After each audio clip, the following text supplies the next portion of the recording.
Okay, solve equations for a repeated variable involving multiple terms. We're still going to be doing transposing, but I needed to fit it in the small amount of space.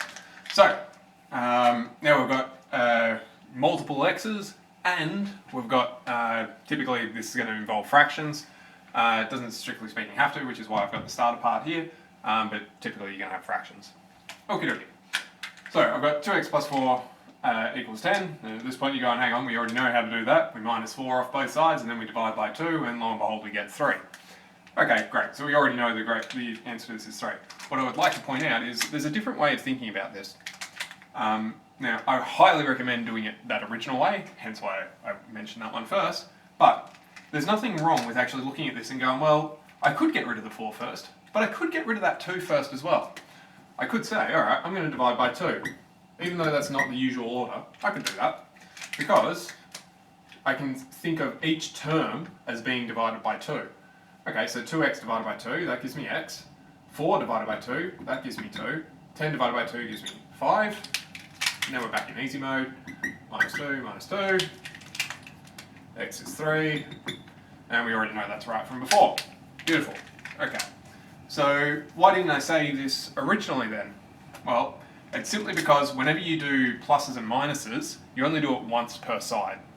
When you do times and divide, it has to happen to every term on each side.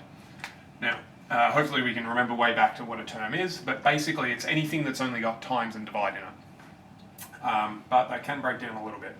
So, 2x would be one term, because there's a plus here, then this would be another term. Over and equals, this would be another term. The 5 would be a term, and then the x divided by 2 would be a term, and the 1 would be a term. And this is where it gets a bit fiddly. This is all one fraction, so this counts as one term. So even though there's a plus in there, it actually counts as one term. The 5 is its own term, the 7 is its own term. And for the rest of them, there's one term plus one term. That would be a term if I knew what it was. One term, one term, one term, one term, one term, one term, one term, one term, one term. All of that is 1, all of that is 1, that's 1, all of that is 1, that's 1, that's 1. So basically a fraction is one way of thinking of that's one term, but you can always throw in more and more complications just to muddy the waters, but that's the general gist. Okay, well now I want to solve this. Again, we could do it the old way, we could get rid of the 5 first, but we're feeling adventurous, we want to get rid of the division first, because typically we hate fractions just because they tend to cause upset problems with human intuition. So let's get rid of it. Let's get rid of that divide by 2 by doing multiply by 2. Now it has to happen to every term. So 5 cops it, becomes 10. The x cops it, the divide 2 and times 2, cancel. 1 times 2, 2. Beautiful. From here, I could, while we're in the mood, I could add x to both sides on this. I could minus the 10 as well, that's perfectly valid. You should end up in the exact same spot anyway. So I get 2 plus x. Then I'm going to minus 2. Which gives me 8. Cool. Always check. 8 divided by 2, 4. 5 minus 4, 1. Yep, that checks out just fine. So there's more than one way to skin the cat, as they say. But the point being, it reliably gets to a correct result. Okay, this thing, normally we'd add 5, but we're feeling adventurous, we want to get rid of fractions first. Cool, so we'll times everything by 3. Okie dokie, this fraction is no longer a fraction because the 3's have cancelled. Negative 5 by 3 is negative 15. 7 by 3 is 21. Cool, alright. At this stage you could add 15 to get rid of the 15, or you could go, well, hang on a minute, I can neaten this up by just saying, oh, that's minus 14 now, because 1 and negative 15. And so we get plus 14, plus 14. X equals, what are we doing, 35? Is that right? Yep, okay. So 35 plus 1, 36. Divide by 3 is 12. 12 minus 5 is 7. Yep, that checks out just fine. Cool, alright.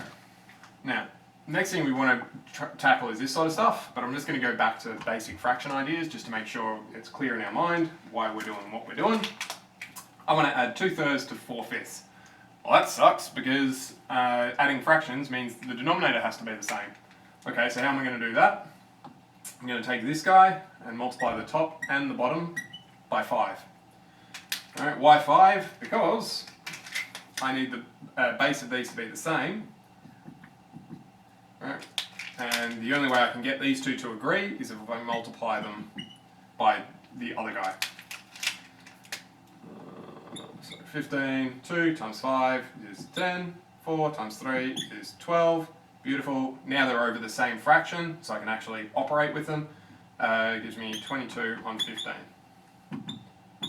Okie dokie. No x's in this because it's just pure numbers. Okay, fine. If you wanted to, you could change this into 1 and 7/15, but I highly recommend you don't move into mixed fractions. It almost always makes things worse. So yeah, 22 on 15. You should check to see if it simplifies, but in this case it doesn't. Okay, great. Well, now we're going to throw some x's in there just to make life more interesting. Okie dokie. Well, what makes this difficult? I've got fractions everywhere, okay? So kill the fractions. Now I could turn these into all on 15 if I wanted to, and that's totally fine. In which case, we would end up, we'd times this guy by 5 and this guy by 3. Okay, well, let's do one of those at a time, times by 3. But it's an equation, so I've got to times the other side by 3 as well. This times by 3 cancels, so I get 2x there. This side, 22 by 3, gives me 66. What happens to this? It's its own term, so it has to cop that multiplied by 3. Oh, well, 3 is the same as 3 on 1, so the bottom's not going to change. 3 by 4 gives me 12. Okay, fine. Well, I've solved one problem, but I've still got another one, so kill that one as well, times 5.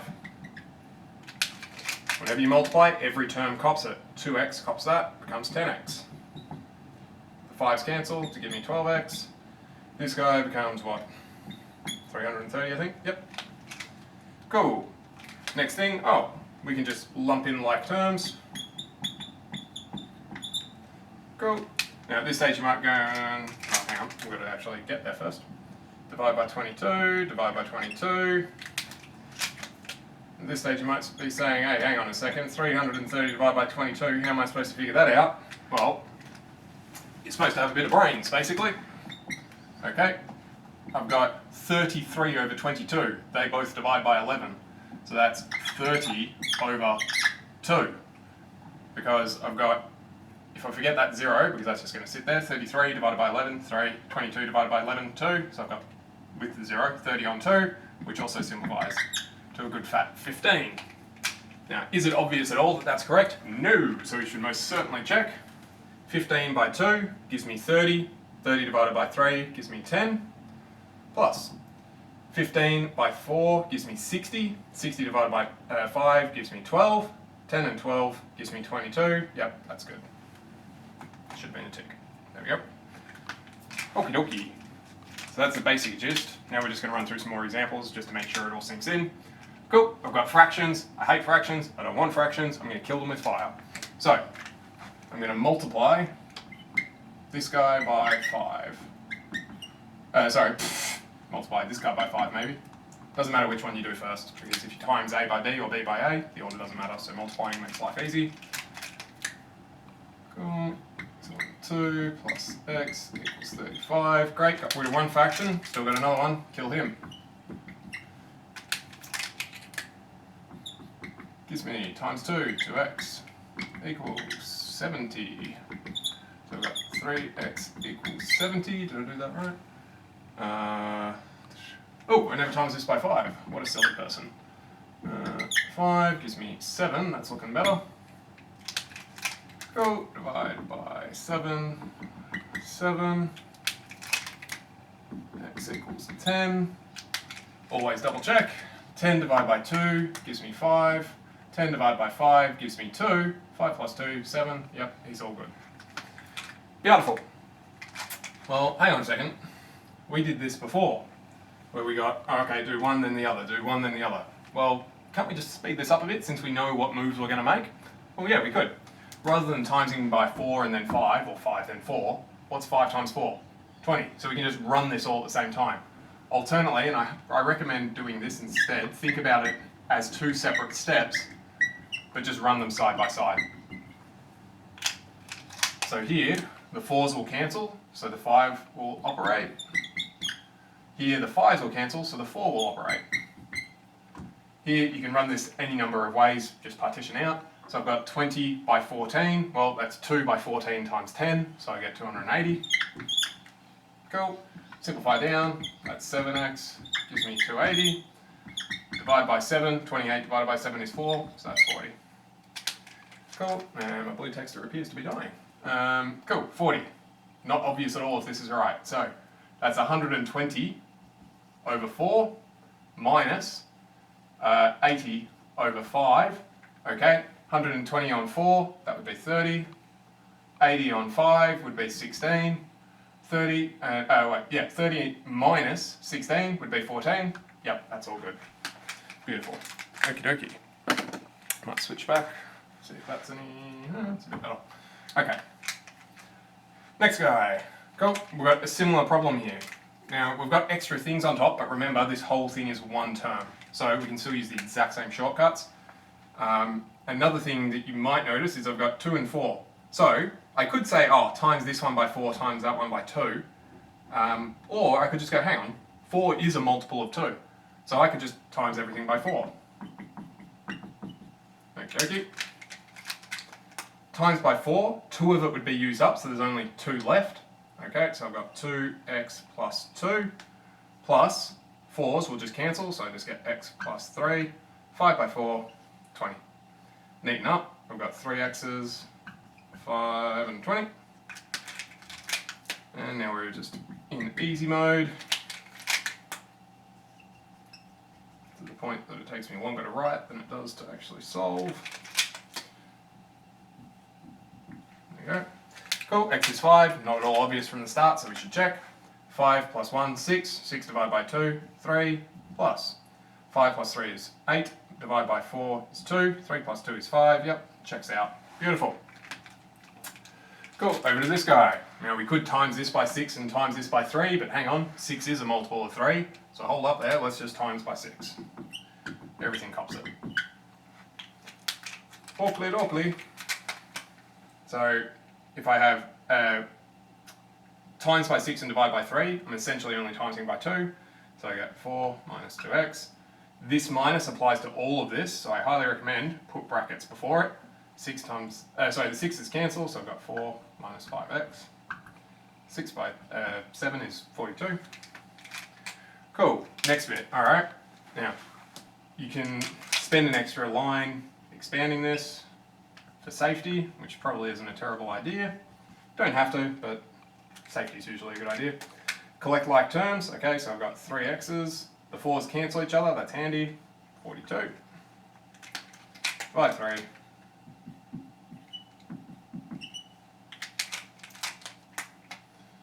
X equals 14, I think. Yep. Cool. Always check, okay. 2 minus 14 would be negative 12. Negative 12 divided by 4 would be, negative 12 divided by 3 would be negative 4. Minus 5 by 14 would be 70. 4 minus 70 would be negative 66. Negative 66 divided by 6 would be negative 11. Okay, so I've got negative 4 minus, so plus. Negative 4 plus 11 would be 7. Yep, that checks out. Now, it may well be that you need more space to do those calculations. That's fine. Take as much space and thought as you need. Point is to verify it to yourself. Beautiful. That's that. So the trick with this is whenever you add or minus, you only need to do it once on each side. Whenever you multiply or divide, you have to do it to every term.